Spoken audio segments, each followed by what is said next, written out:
here in the West, and he's won both of them, and he's the reigning winner of the Winterbottom Stakes. He was electrifying in the Sydney Stakes first up at Randwick. He actually stopped the clock milliseconds faster than Bella Nipotina did, winning the Everest in the following race. He then went to the VRC Classic. We heard from Josh Parr earlier on in a post-race interview after he won on Norwich. He said just forget about the run, put a line through it. He wasn't at his best, he's better than that, and he loves being here in WA.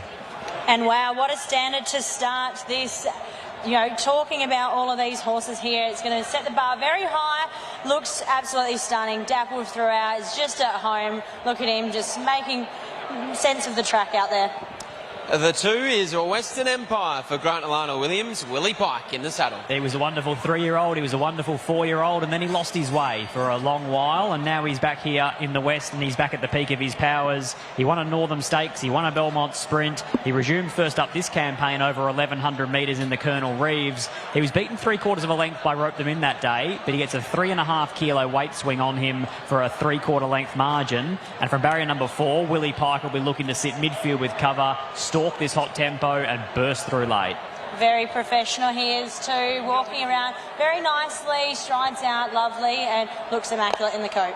The 3 is Red Can Man for Steve Wolf and Sean O'Donnell. He's been a wonderful warrior for Steve Wolf's yard over many a year, but he's now an 8-year-old. He's been racing below his best for quite a while. The 4 is Hot Zed Scotty for Lou Luciani and Jason Whiting. Who is a big winner, Hot Zed. He's an 11-time winner throughout 44 starts. He normally sneaks under the radar and wins at double figures when you underestimate him. But again, like Red Can Man, I'm probably suggesting here that his best racing is now behind him. The 5 is Mahaba for Graham Begg and Jordan Childs. On the other hand, Mahaba's an up-and-coming 4-year-old, and you don't know what his ceiling is yet. He seems to be getting better and better every time he goes to the races. He ran 3rd in the Scalacci behind Bellatrix Star and Oscar's Fortune, and then he won the Rising Fast at Flemington over 1,200 metres. Comes up to Group 1 level and to weight for age, but he produced a career-high peak figure last start, so he seems like he's still getting better. And looks fantastic too. It's quite curious. Obviously getting a little bit antsy now as the riders come out. However, previously was parading really well. The 6 is Saloon Bar for Dan Morton and Steve Parnham. This horse flashes home in his races. He always does. He'll run one of the fastest last 600s of the race, but it's whether it's too far for him to go and make up the ground on horses like Overpass and Western Empire and even a Bravo Centurion. This horse did run 5th in the Quokka last season, but it was also behind Overpass. And Dan Morton can present a very nice looking horse, and this is definitely the same here. Looks great in the mounting yard, parades are well nicely to the gates now. 7 Man Crush, Luke Fernie, Clint Johnson Porter. I think he holds a tactical key to this race because Man Crush is probably the first horse to find the fence. I think he crosses the 6 horses underneath him, but then I also imagine being 100 to 1 chance that he looks to take cover on the likes of the stablemate, Bravo Centurion and on Overpass. The 8 is Snowdome, Neville and Brad Parnham. He was below his best first up in the Colonel Reeves after he missed the run first up in the Prince of Wales, so they may be chasing their tail here with Snowdome, trying to get him up too quickly. The 9 is Rope Them In, the last start winner of the Colonel Reeves for Steve Wolf and Sean McGrady. It was blinkers on first time, and it was a wonderful return to the winner's circle for this 4-year-old. They toyed with the idea of going to a railway. They decided that he's a get-back sprinter, and they were proven very right last start. Midfield with cover, he's dangerous late at big odds. Looks well in the mounting yard, nice strong hindquarters, well in the coat and parades to the gates well now. 10 Boots Like Bruce and King Alan Kennedy. Had a wonderful winter at Belmont Park, winning the Bolton and the Newmarket, but it's Belmont Winter wet track racing at listed level versus Summer Carnival at Group 1 level.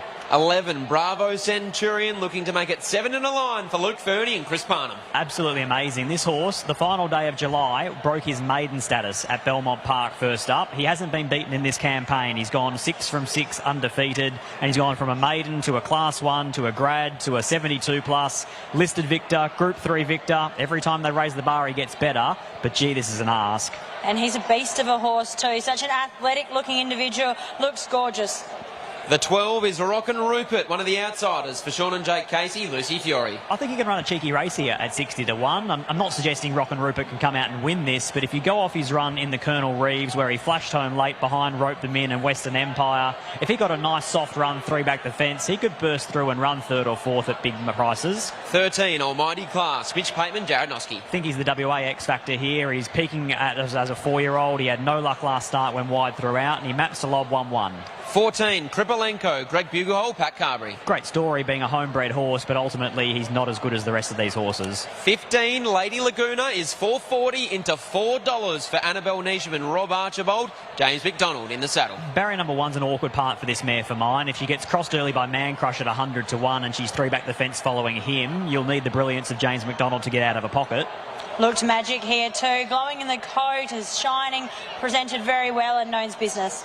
And the 16 is Laced Up Heels for Luke Fernie and Joey Azzopardi. Probably would have been. Back here live at Ascot, where runners are behind the 1,200 metre start ahead of the MCA Polytrack Winterbottom Stakes. Tessa Daly, how did you see them from the yard?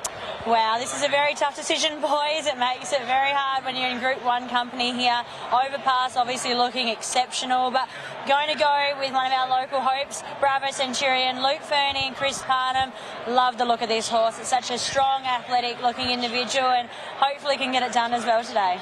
Bravo Centurion from the yard for Tessa. Scotty, how do you order the 4? As they load in for the Winterbottom, 1:15, 2:13, 1 overpass for me to make it 2 Winterbottoms to go with his 2 quackers and remain undefeated in the West. From 15, Lady Laguna, 2 Western Empire, the best local hope, and 13, the best of the roughies in Almighty class. 1:15, 2:13. 1 overpass on top for Scotty Embry in the MCA Polytrack Winterbottom Stakes. He's tipping overpass to make it 4 from 4 here at Ascot over the 1,200 metre start.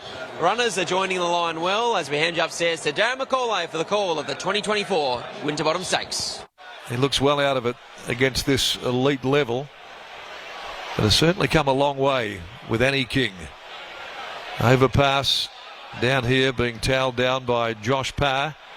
Red Can Man getting on in years now. What a fine sprinter he has been, though, of course, for trainer Steve Wolf. Western Empire up there inside the gates in the orange and white quartered colours. Willie Pike aboard as Saloon Bar, who carries the same colours that Marasco did when he won this race back in 2007 for Fred Kersley and Damien Oliver. Now Overpass, who's going to start from right over near the riverside of the track. He and Bravo Centurion. All eyes will be on this pair in the early stages. That first 200, it'll be so important how they leave the machine, these two. Both high octane sprinters. Overpass down here about to be taken in hand as they bring up Boots Like Bruce. He just wants to jack up a little bit down there behind the gates, does Boots Like Bruce. Now they straighten him up. He goes in. And so the 2 horses, Bravo Centurion and Overpass, to fill the outside 2 gates, are now being called in. And they'll be right to go at any tick of the clock. 2024 edition. MCA Polytrack Winterbottom Stakes, as Overpass makes his way up now into the gates, and they're set and they're ready. Light blinks, about to spring. Stand by. Off and racing. Bravo Centurion missed it a half a length. Overpass doesn't have the speed to cross. They're booting up hard. Now Bravo Centurion starting to accelerate. Snowdome is pushing up on his inside seat after the start from Almighty Class. Lady Laguna, Man Crush a length away. Then Red Can Man being followed by Kripolenko. Hot Z, Western Empire settled further back in the field. Then came Rope the Bin. Mahaba's well off the speed as well, being followed by Rock and Rupert. Saloon Bar laced up heels at the tail end. They eventually sorted it all out at the 500. Bravo Centurion went to the lead by a length. Parr had Overpass up running second now. A length and a half to Lady Laguna. Down on the inside, covered by, as they come towards the home corner on the outside, Snowdome, who's up there running fourth, trailed by Almighty Class, but he's being hard ridden, and Hot Z cuts the corner as Overpass goes up, takes the lead, races away from them. Overpass drifts out to the middle of the course, shot 3 clear. Lady Laguna runs on, so does Hot Z. It's Overpass down inside. inside the last 100. He's nicely clear. All interest in the minors. Overpass, par for the course. Overpass. It's 4 for 4 at Ascot. Wins another Winterbottom. Mahaba rattled home on the inside. Might have grabbed second from the roughie. Hot Zed roped them in. Rock and Rupert, Man Crush, laced up heels, made ground. Lady Laguna next home. Followed further back behind them. Western Empire, Saloon Bar, Red Can Man, Snow Dome. And then Boots Like Boos. Followed further back in the field by Kripolenko. Bravo Centurion knocking right up after leading for home. And Almighty Class struggled to the quarter and is back there with those amongst the tail-enders. He is a bona fide star. What a performance. He takes his prize earnings today Overpass up in the vicinity of $10 million. Beats Mahaba and Hot Zed, roped them in, will be fourth home. A confident ride here by Josh Parr. It took a little while to sort it all out before Bravo Centurion worked his way to the lead. But the gas cooker proved far too much here for this inexperienced but very talented sprinter. After getting headed, he gave it away. Overpass, as Parr has often done, just headed to the middle of the course and has run 1:08.89, 0.89 of a second outside of the long-standing record of Danny Bowe. 35.07 the 600, and he wins by 3/4 with Mahaba charging to the line. Thanks, Darren, and I'm now joined by winning trainer Björn Baker. Björn, back-to-back, 4 from 4 here at Ascot. What a horse. What a racetrack. What a place, Perth. No, today he had to absorb a heap of pressure early, and I was very worried after sort of 200 metres, and I thought he was super brave. Massive shout out to Derby Racing, they're my biggest supporter. Bobby's looked after the horse, my team at home. We've had a great day, one of the special days in racing, and he's just a very special horse. The owners too, I don't know if we can call him a champion, but he's getting very close. Describe your thoughts after that run at Flemington and what yourself and the team have had to do to get him back at his best here today.